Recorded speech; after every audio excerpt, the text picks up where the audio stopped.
Афанасий Фет.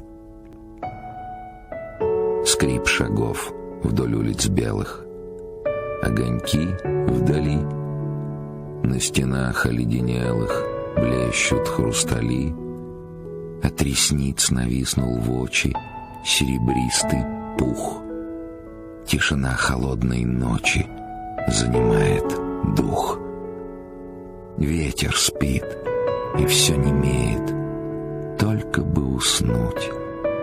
Ясный воздух сам робеет, на мороз дохнуть.